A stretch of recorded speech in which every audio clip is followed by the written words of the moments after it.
ਲਓ ਸੱਜਣੋ ਤੇ ਮਿੱਤਰੋ, ਅੱਜ ਤਹਿਰੀਕੇ ਇਨਸਾਫ ਨੇ ਕਾਲ ਇhtਜਾਜ ਦੀ ਦਿੱਤੀ ਹੋਈ ਸੀਗੀ। ਲਾਹੌਰ ਦੇ ਵਿੱਚ ਜਲਸਾ ਰੱਖਿਆ ਗਿਆ ਸੀਗਾ ਔਰ ਫੈਸਲਾਬਾਦ ਦੀ ਗੱਲ ਕਰੀਏ ਤੇ ਫੈਸਲਾਬਾਦ ਦੇ ਵਿੱਚ ਤਹਿਰੀਕੇ ਇਨਸਾਫ ਨੇ ਕਲੀਨ ਸਵੀਪ ਕੀਤਾ ਸੀਗਾ। ਸਾਰੀ ਦੀਆਂ ਸਾਰੀਆਂ ਸੀਟਾਂ ਜਿੱਤੀਆਂ ਸੀਗੀਆਂ। ਲੇਕਿਨ ਹੁਣ ਇhtਜਾਜ ਦਾ ਟਾਈਮ ਆਇਆ ਤੇ ਸਾਰੇ ਐਮਐਨਏ ਗਾਇਬ ਹੋ ਗਏ, ਸਾਰੇ ਐਮਪੀਏ ਗਾਇਬ ਹੋ ਗਏ। ਕਿੱਥੇ ਗਾਇਬ ਹੋ ਗਏ? ਜਿਹੜੇ ਵੋਟਰ ਆ, ਜਿਹੜੇ ਵੋਟ ਜਿਨ੍ਹਾਂ ਨੇ ਵੋਟ ਦਿੱਤੇ, ਇਲਾਕਾ ਮਕੀਨ ਆ, ਉਹਨਾਂ ਦਾ ਇਹ ਕਹਿਣਾ ਵਾ ਕਿ ਅਸੀਂ ਜਦੋਂ ਇਹਨਾਂ ਨੂੰ ਵੋਟ ਦਿੱਤੇ ਸੀ ਉਦੋਂ ਤਾਂ ਬੜੇ ਭੱਜ ਭੱਜ ਸਾਡੇ ਕੋਲ ਆਉਂਦੇ ਸੀਗੇ, ਲੇਕਿਨ ਹੁਣ ਕਿੱਥੇ ਗਾਇਬ ਹੋ ਗਏ? ਜਨਾਬ, ਕੁਝ ਬੰਦਿਆਂ ਦੇ ਮੈਂ ਤੁਹਾਨੂੰ ਨਾਮ ਦੱਸਦਾ ਜਾਵਾਂ।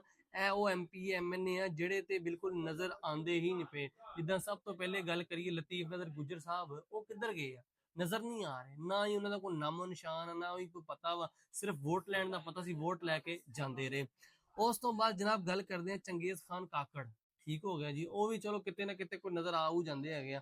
ਉਸ ਤੋਂ ਬਾਅਦ ਅਹਿਮਦ ਮੁਸ਼ਤਬਾ ਚੌਧਰੀ, ਪੀਪੀ 99 ਦੇ ਐਮਪੀਏ ਸੀਗੇ, ਇਹ ਵੀ ਮੁੰਤਖਬ ਹੋਏ ਸੀਗੇ। ਉਸ ਤੋਂ ਬਾਅਦ ਅਬਦੁਲ ਰਜ਼ਾਕ ਖਾਨ, ਇਹ ਕਿੱਥੇ ਗਏ ਨੇ? ਕਿੱਥੇ ਗਏ ਜਿਹੜੀਆਂ ਜਿਨ੍ਹਾਂ ਨੇ ਫੈਸਲਾਬਾਦ ਦੇ ਵਿੱਚੋਂ ਕਲੀਨ ਸਵੀਪ ਕੀਤਾ ਸੀ, ਫੈਸਲਾਬਾਦ ਦੇ ਵਿੱਚੋਂ ਸਾਰੀਆਂ ਸੀਟਾਂ ਜਿੱਤੀਆਂ ਸੀ। ਲੋਕਾਂ ਨੇ ਇਤਮਾਦ ਕੀਤਾ ਸੀ ਇਹਨਾਂ ਦੇ ਉੱਤੇ ਕਿ ਯਾਰ ਅਸੀਂ ਇਹਨਾਂ ਨੂੰ ਵੋਟ ਦੇਵਾਂਗੇ, ਇਹ ਸਾਡੇ ਹੱਕ ਵਾਸਤੇ ਕੁਝ ਕਰਨਗੇ।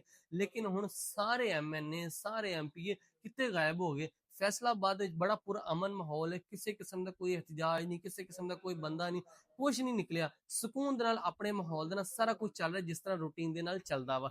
ਗੱਲ ਇੱਥੇ ਇਹ ਵਾ ਕਿ ਜਿਨ੍ਹਾਂ ਨੂੰ ਵੋਟ ਦਿੱਤੇ ਗਏ, ਜਿਹੜੇ ਕਿ ਐਮਐਨਏ ਐਮਪੀਏ ਸੀਗੇ, ਉਹ ਕਿਉਂ ਨਹੀਂ ਨਿਕਲੇ? ਉਹਨਾਂ ਦਾ ਕੰਮ ਸੀ ਨਿਕਲਣਾ, ਰੋਡ ਤੇ ਆਣਾ, ਉਹਨਾਂ ਨੂੰ ਦੱਸਦੇ ਕਿ ਭਾਈ ਜੀ ਅਸੀਂ ਹੈ ਵਾਂ। ਲੇਕਿਨ ਉਹ ਤਾਂ ਲੁਕੇ ਛੁਪੇ ਪਏ ਆ, ਉਹ ਸਾਰੇ ਲੁਕ ਛੁਪ ਗਏ। ਸਿਰਫ ਇਸ ਵਾਸਤੇ ਤੁਸੀਂ ਵੋਟ ਲਿਆ ਸੀ ਕਿ ਤੁਹਾਨੂੰ ਸਿਰਫ ਨਸ਼ਿਸਤਾਂ ਮਿਲ ਜਾਣ, ਤੁਹਾਨੂੰ ਅਸੈਂਬਲੀ ਦੇ ਵਿੱਚ ਸੀਟਾਂ ਮਿਲ ਜਾਣ, ਤੁਸੀਂ ਆਪਣੀ ਚੌਧਰ ਲੈਂਦੇ ਰਹੋ। ਇਹ ਸਰਾਸਰ ਗਲਤ ਹੈਗਾ ਵਾ। ਲੇਕਿਨ ਬਾਕੀ ਦੂਜੀ ਗੱਲ ਇਹ ਕਿ ਫੈਸਲਾਬਾਦ ਦੇ ਵਿੱਚ ਤਹਿਰੀਕੇ ਇਨਸਾਫ ਨਾਲ ਨਾ ਬਹੁਤ ਹੀ ਚੰਗਾ ਹੋ ਰਿਹਾ। ਇਦਾਂ ਹੀ ਹੋਣਾ ਚਾਹੀਦਾ ਸੀ। ਵੋਟ ਤੁਸੀਂ ਹੋਰ ਦਿਓ ਤਹਿਰੀਕੇ ਇਨਸਾਫ ਨੂੰ, ਤੁਹਾਡੇ ਨਾਲ ਬਹੁਤ ਅੱਛਾ ਹੋਇਆ।